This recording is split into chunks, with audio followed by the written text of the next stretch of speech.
Arbeiten findet heute zum 3. Mal statt. 2015 ist die 3. Edition. Arbeiten ist ein Projekt, das Künstler unterstützt, die noch nicht bekannt sind, die noch nicht auf dem internationalen Kunstparkett brilliert haben.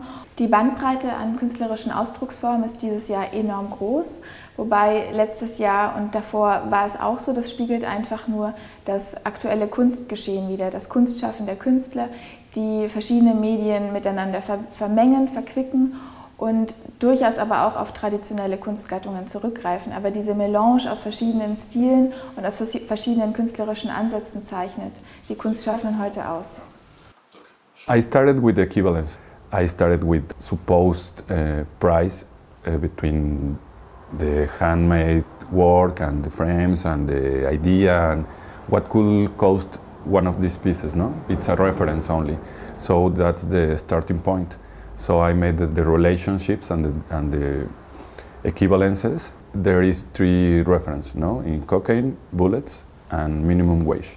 In every society, you have the people who have to work a lot and lives with the minimum to survive.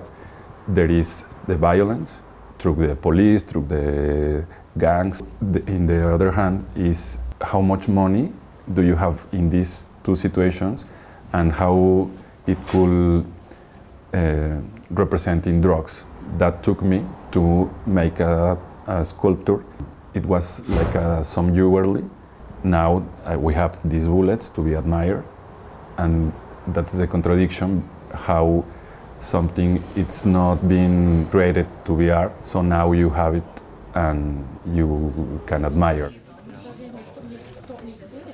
The Fool's Gold spricht nicht über Ökonomie, sondern erteilt ihr auf riesigen Tableaus in der Eingangshalle der Tellstraße 2 selbst das Wort. Kokain, Mindestlohn und der Wert von Waffen werden in Relation zur Kunst gesetzt.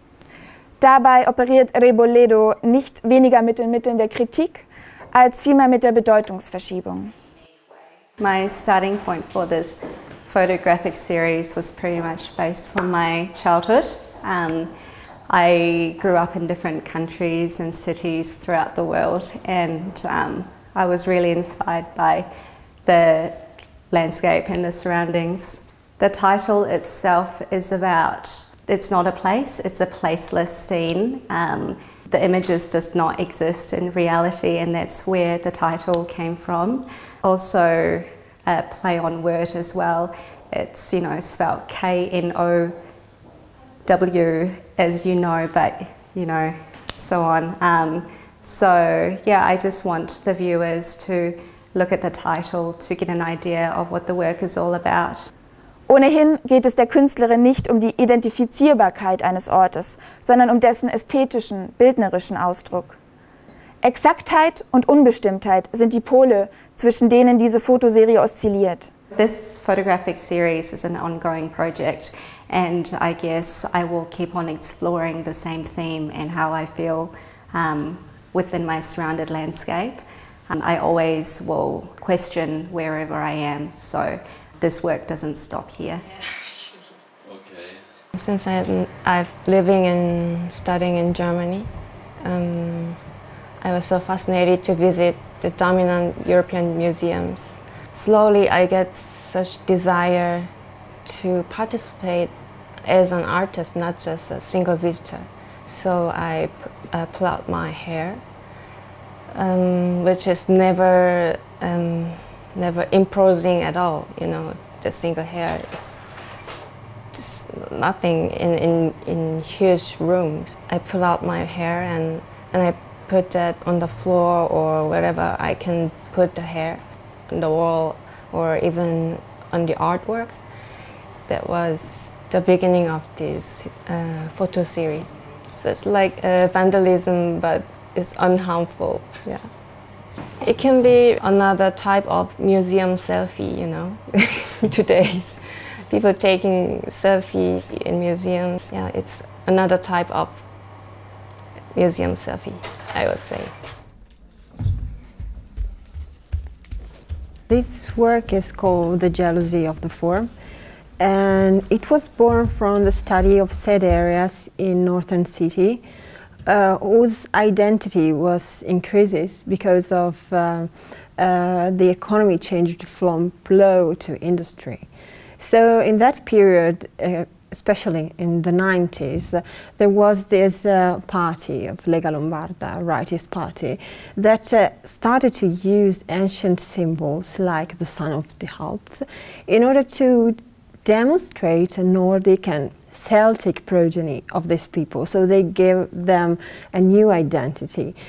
And it's quite interesting that also the first gymnasiarch in Italy was Swiss. So in 1848 there was the first gymnastic school in Italy, and gymnastics was taken there from a Swiss person. So this work is about that, the cross of these two things.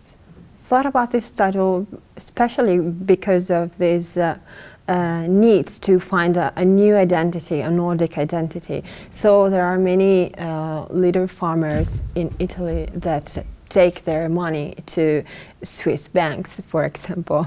So there is this connection between the two nations, and I wanted to show how the people of the north of Italy, how the people of Lega Lombarda would like to be Swiss and German. So it's a critique about the society I was grown up in. For example, some months ago I made some drawings about this party. When I showed them in Japan, people was very interested in them. When I showed them in Italy, the people was surprised that I was against my own nationality. So it's easier to talk about something like this far away from my house. That's also maybe the reason why it's so abstract, and it's not very, I don't know, it's not very easy to understand it maybe at the first view. I'm used to work with video, with moving image, but I work with videos that doesn't have even any movement. And I'm more interested in time. For me it's important the contemplative attitude, not only from the figures that appears in the image, but also of the contemplative attitude of the spectator that are watching the video. So it's like a game between the image and the viewers of this image. It was recorded in Barcelona, in the beach. I was recording about 2 hours. And then when I arrived home, I started to select people that were watching to the horizon. So I make some kind of manipulation to put all these people that were watching to the horizon at the same time in the same composition. Every figure has a different movement. You need your time to appreciate those movements. You have to be some kind of relaxed because of the installation. You have a place where you can sit. And then when you are watching like a few minutes, you can start to appreciate that every figure have their own movement and are all related each other.